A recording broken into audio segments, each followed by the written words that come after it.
صلی علی رسولہ الکریم اما بعد فاعوذ باللہ من الشیطان الرجیم بسم اللہ الرحمن الرحیم انا نحن نزلنا الذکر وانا له لحافظون وقال النبی صلی اللہ تعالی علیہ وسلم خیرکم من تعلم القرآن وعلمہ صدق اللہ العظیم۔ یہی آرزو ہے کہ تعلیم قرآن عام ہو جائے، یہی آرزو ہے کہ تعلیم قرآن عام ہو جائے، ہر پرچم سے اونچا پرچم اسلام ہو جائے۔ عزیزان گرامی، آج کی یہ مبارک اور مقدس محفل ایک بچے کے تکمیل قرآن کے سلسلے میں منعقد کی گئی ہے، اور اس بابرکت محفل کی سعادتوں کو حاصل کرنے کے لیے میں نے یہاں اپنی حاضری لگوائی ہے۔ بیان کرنا مقصود نہیں ہے، ہمارے معزز مہمان جو آپ کے سامنے تفصیلی بات کریں گے موجود ہیں۔ سب سے پہلے میں اپنے چھوٹے بھائی مولانا عبد الرحمن توسوی صاحب کا شکریہ ادا کروں گا کہ انہوں نے مجھے آپ کے سامنے کچھ باتیں عرض کرنے کے لیے گزارش کی ہے، تو جو دو چار باتیں اس نیت سے قرآن کی فضیلت کے حوالے سے عرض کروں گا کہ اللہ رب العزت ہمیں اس پر عمل کی توفیق عطا فرمائے، اور اس سب کے ساتھ ساتھ میں اللہ کی ذات کا یہ شکریہ بھی ادا کرتا ہوں کہ میں آپ کے سامنے یہاں کھڑا ہوں۔ الحمدللہ اس ادارے کے ساتھ دن رات ہمارے دل کی دھڑکن جو ہے وہ اس ادارے کے ساتھ وابستہ ہے، اس لیے کہ بہت سارے حضرات تو جانتے بھی ہیں کہ میری الف سے لے کر والناس تک قرآن کریم کی ابتدا سے تکمیل تک جتنے بھی مراحل ہیں وہ الحمدللہ اسی ادارے کے اندر ہی گزرے ہیں۔ اور وہ وقت تھا کہ جب اس جگہ پر ہم چٹائی پر بیٹھ کر، اور اوپر چٹائی کا چھپرا ہوا کرتا تھا، نیچے زمین پر بیٹھ کر قرآن کریم کی تعلیم اس وقت سے یہاں شروع ہوئی، اور یہ آپ کے علاقے کے لیے بہت اعزاز کی بات ہے کہ اس طرح کا دینی ادارہ، معیاری ادارہ، جہاں پر فضا اور پر امن ماحول کے اندر بیٹھ کر ایک طرف آپ کے بچے کو قرآن و حدیث کے متعلق پڑھایا جا رہا ہے، تو دوسری طرف آپ کے بچے کو ضروریات زندگی کے متعلق جسے عصری علوم کہا جاتا ہے اس سے بھی آپ کو آگاہ کیا جا رہا ہے۔ اس سے بہت اور خوش قسمتی کی بات اور کیا ہو سکتی ہے کہ آپ کے بچے کو یہاں دینی اور دنیاوی دونوں قسم کی تعلیم جو ہے وہ اس ادارے کے اندر مل رہی ہے۔ تو قرآن کریم کی جو آیت میں نے آپ کے سامنے پڑھی، اللہ رب العزت نے قرآن کریم میں ارشاد فرمایا کہ اس ذکر، اس قرآن کو نازل ہم نے کیا ہے اور اس کی حفاظت بھی ہم فرمائیں گے۔ آج دنیا میں آپ کو تورات، زبور اور انجیل مل تو جائے گی لیکن اپنی اصلی شکل کے اندر، اصلی حالت کے اندر موجود نہیں ہے، لیکن قرآن کریم 1450 سال گزر جانے کے باوجود بھی پوری دنیا کے اندر کوئی انسان ایسا نہیں ہے جو قرآن کے ایک زبر، زیر یا پیش کے اندر تبدیلی کر سکے۔ یہاں تک کہ تراویح کے اندر جب قرآن کریم پڑھا جاتا ہے، استاد آگے ہو کر قرآن پڑھتا ہے اور شاگرد پیچھے کھڑے ہو کر قرآن سنتا ہے۔ استاد اگر قرآن کے اندر غلطی کرتا ہے، شاگرد کو وہ غلطی برداشت نہیں ہوتی ہے اور استاد کو روکتا ہے، روک کر کہتا ہے کہ آپ قرآن صحیح پڑھو۔ تو اس قرآن کو بدلنا،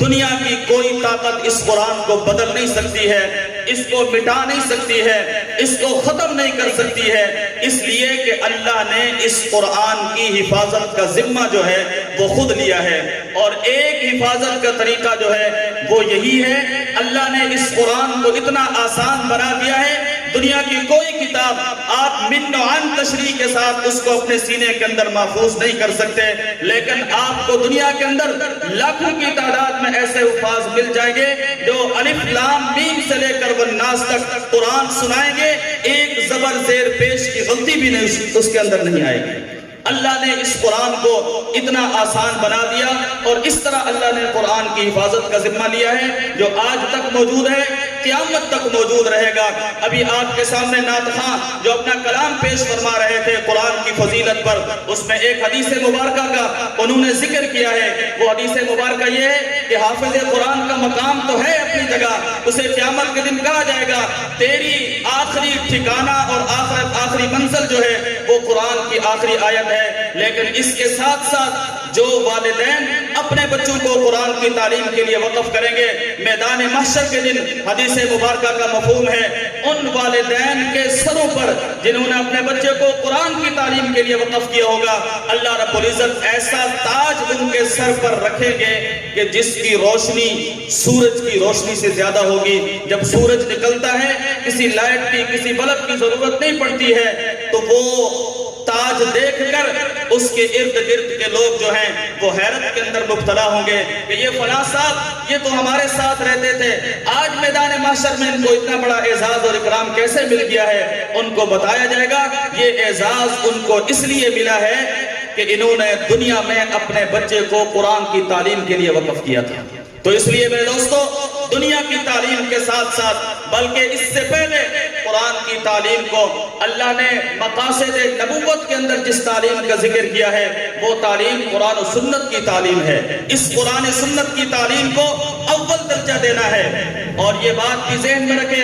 کہ صرف آخرت میں نہیں بلکہ قرآن کریم کے ساتھ جس نے تعلق جوڑا ہے اللہ نے اس کی دنیا بھی بلند فرما دی ہے۔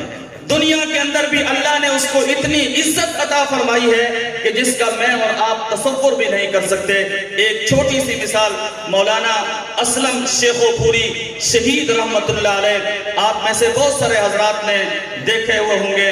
دونوں ٹانگوں سے معذور تھے، دونوں ٹانگوں سے معذور تھے، چل نہیں سکتے تھے، لیکن ان کا شیوا، ان کا مشن اور مقصد جو تھا وہ قرآن کا درس تھا، قرآن کریم کا درس دیا کرتے تھے۔ اور مولانا اسلم شیخ پوری شہید رحمت اللہ علیہ اپنے بارے میں خود فرمایا کرتے تھے کہ میرے جیسے ہزاروں لوگ آپ کو باہر روڈوں پر، گلیوں میں، چوکوں اور چوراہوں پر دوسرے لوگوں کے سامنے ہاتھ پھیلائے ہوئے بھیک مانگتے ہوئے میرے جیسے لوگ آپ کو ملیں گے، اس لیے کہ جو دونوں ٹانگوں سے معذور ہو، کسی کام کاج کا نہ ہو، اس کا کام یہی ہے لوگوں کے سامنے ہاتھ پھیلانا، لوگوں سے مانگنا۔ لیکن فرمایا کرتے تھے اللہ نے مجھے عزت، مقام اور مرتبہ جو دیا ہے وہ قرآن کی فضیلت کی وجہ سے دیا ہے کہ مجھے لوگ اپنے ہاتھوں پر اٹھاتے ہیں، ہاتھوں میں اٹھا کے میری گاڑی پر بٹھاتے ہیں، اور پھر میری گاڑی جہاں جس مسجد کے اندر میرا پروگرام ہوتا ہے وہاں لوگ مجھے اپنے ہاتھوں پر اٹھا کر مسجد کے ممبر اور محراب پر لے جاتے ہیں، وہاں بٹھاتے ہیں، میں قرآن کا درس دیتا ہوں، اور اس کے بعد واپس مجھے اپنے ہاتھوں پر اٹھا کر لوگ اپنی گاڑی میں آ کر مجھے بٹھاتے ہیں، پھر اس طرح مجھے اٹھا کر اپنے گھر کے اندر جا کر بٹھاتے ہیں۔ فرمایا کرتے تھے اللہ نے یہ عزت اور مقام اور مرتبہ جو دنیا میں مجھے دیا ہے یہ صرف اور صرف قرآن کریم کی برکت کی وجہ سے ملا ہے۔ اس لیے میرے دوستو،